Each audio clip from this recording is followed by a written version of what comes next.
Le journal du Off.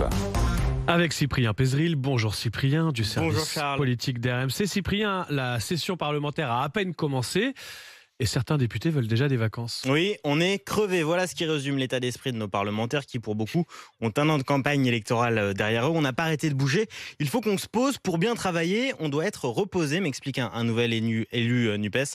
Je ne vais presque pas avoir de vacances, s'inquiète même la collaboratrice d'un d'eux. Et les universités d'été vont vite arriver. On va leur rappeler qu'ils n'étaient pas obligés de se présenter aux législatives au mois de juin s'ils n'avaient pas envie d'être députés et de bosser. Mais bon, passons. En fait, Cyprien, pour l'instant, ce qui les inquiète, c'est qu'ils n'ont pas de date pour le début de leurs vacances. Oui, en fait, tout va dépendre de l'avancée des discussions des deux textes sur le pouvoir d'achat. Les députés vont les modifier. Un élu du Rassemblement national craint d'ailleurs que la gauche cherche à faire durer le plaisir. Ils vont proposer des centaines d'amendements pour corriger 3 virgules. Leur obstruction va faire traîner les choses. Il faudra d'ailleurs ensuite s'accorder avec le Sénat. Officiellement, l'ordre du jour s'arrête au 27 juillet, mais ça peut durer jusqu'au 12 août, désespère un écolo, même si la date du 5 semble plus probable. Et d'ailleurs, certains députés ne seront pas forcément là jusqu'au 5 ou au 12 août. Exactement, un élu Les Républicains prévient, mes vacances sont déjà calées, quoi qu'il arrive, je pars avec les enfants.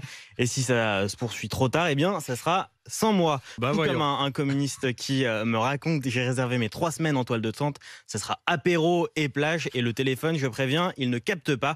Une petite main assume, mon député va sécher et partir plus tôt, quitte à revenir à Paris pour les derniers jours de vote. Le pouvoir d'achat peut attendre, quoi, c'est ça. En tout cas, d'ici là, pour tenir sur la fatigue, certains s'échappent déjà, comme ce nouvel élu de gauche qui, plutôt de passer le week-end dans sa circo, va partir 3 jours en Italie à la fin de cette semaine. Pourquoi pas. Enfin, Cyprien, les députés de la majorité sont mal à l'aise ce matin avec les propos d'une nouvelle ministre sur le mariage pour tous. Oui, Caroline Cayeux, la ministre des collectivités territoriales, venue des rangs de la droite, maire de Beauvais, filloniste jusqu'à la dernière heure.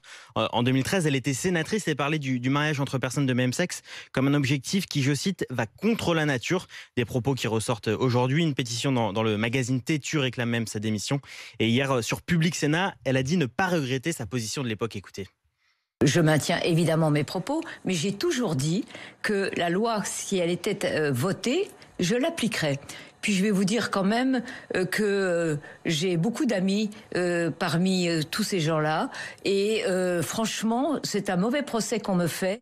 Voilà, tous ces gens-là, c'est l'expression qu'elle utilise. Alors forcément, après ces propos tollés à gauche, en revanche, aucune réaction des macronistes, du moins devant les micros, parce que en off, certains parlementaires de la majorité râlent quand même. Une ministre ne devrait pas dire ça, elle fait partie d'un gouvernement qui se veut progressiste. Ces propos me dérangent. Un autre député Renaissance ajoute, c'est maladroit.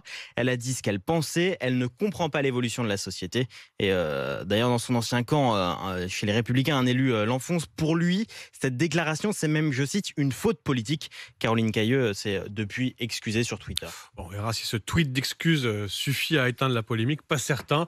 On va suivre ça évidemment. Tout le service politique d'RMC mobilisé pour vous faire vivre aussi les coulisses de la politique. C'est le journal du Off.